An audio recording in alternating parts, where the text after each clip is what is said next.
सबके लिए एक व्यवस्था बनाई गई है और कानून तो सबके लिए बराबर होता है। मैं ही ब्रह्म हूं। कोई भी साधक जब अपनी साधना की पराकाष्ठा में पहुंचता है तो उसको इस बात की अनुभूति होती है।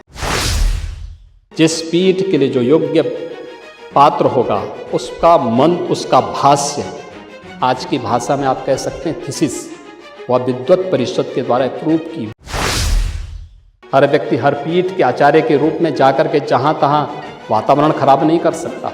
उन मर्यादाओं का पालन सबको करना होगा।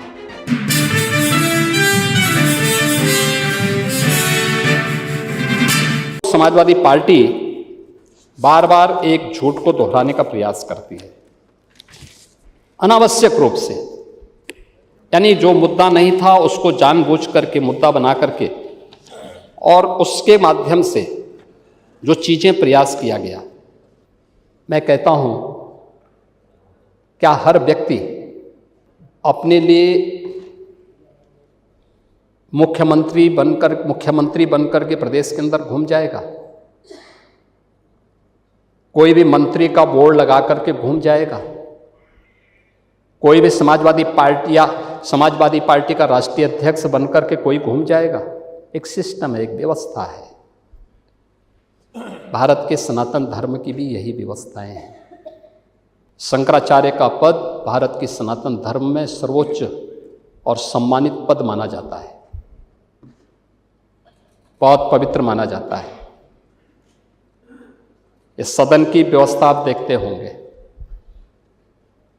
परंपरा से और नियमों से संचालित होता है। माघ मेला है, मौनी अमावस्या के दिन 4.5 करोड़ श्रद्धालु आया है। सबके लिए एक व्यवस्था बनाई गई है और कानून तो सबके लिए बराबर होता है। मेरे लिए कोई अलग कानून नहीं। अगर मैं अपराध करूंगा तो उसी कानून से मैं भी देखा जाऊंगा, जिस कानून से कॉमन मैन देखा जाएगा। मुख्यमंत्री का पद किसी कानून से ऊपर नहीं हो सकता। कोई व्यक्ति किसी कानून से ऊपर नहीं हो सकता।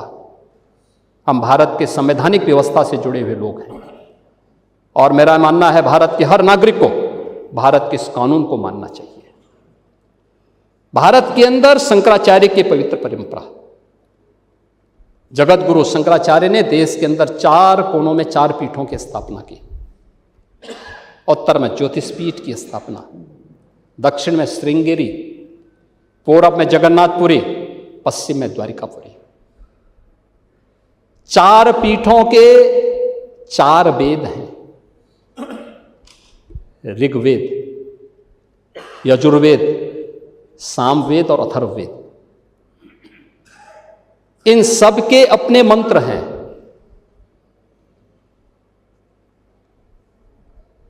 ऋग्वेद,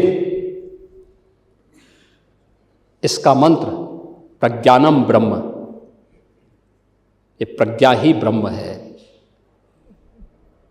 ये इसका मंत्र है। क्योंकि बुद्धि की पवित्रता पर ऋग्वेद ध्यान देता है। यजुर्वेद अहम ब्रह्मास्मि, ये इसका मंत्र है। मैं ही ब्रह्म हूं। कोई भी साधक जब अपनी साधना की पराकाष्ठा में पहुंचता है तो उसको इस बात की अनुभूति होती है। यही उपनिषदों का उद्घोष भी है। सामवेद तत्त्वमसि, यानी उस आत्मा के बारे में तू ही वह है, यानी जिसको तू बाहर ढूंढ रहा वो तुझ में ही है।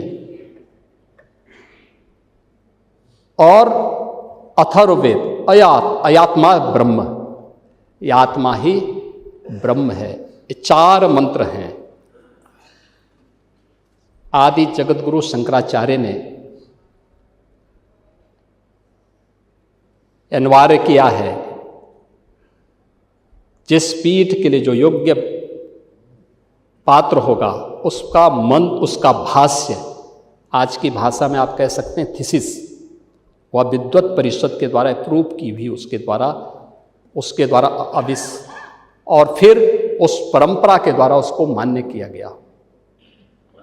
हर व्यक्ति शंकराचार्य नहीं लिख सकता। हर व्यक्ति हर पीठ के आचार्य के रूप में जाकर के जहां तहां वातावरण खराब नहीं कर सकता। उन मर्यादाओं का पालन सबको करना होगा। और अगर वो शंकराचार्य थे तो क्यों आप लोगों ने लाठीचार्ज किया था वाराणसी में? क्यों FIR लॉन्च किया था? आप नैतिकता की बात करते हैं। 4.5 करोड़ श्रद्धालु जहां पर आए हों, वहां पर जो एग्जिट गेट है, जहां से श्रद्धालु बाहर निकल रहा है स्नान करके, उस द्वार, उस पेंटून से, उस मार्ग से किसी को बाहर निकलने का कोई वो नहीं, क्योंकि उससे अंदर जाने का कोई प्रयास करता है तो एक नए स्टैम्पेड को जन्म देता है, वहां पे नए भगदड़ को जन्म देता है, श्रद्धालुओं के जीवन के साथ खिलवाड़ करता है। एक जिम्मेदार और मर्यादित व्यक्ति कभी इस प्रकार का आचरण नहीं कर सकता, कभी नहीं कर सकता।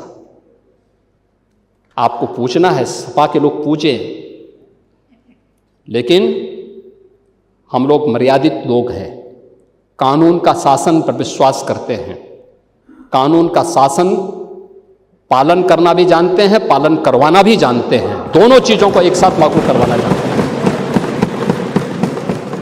लेकिन इसके नाम पे गुमराह करना बंद करिए आप लोग।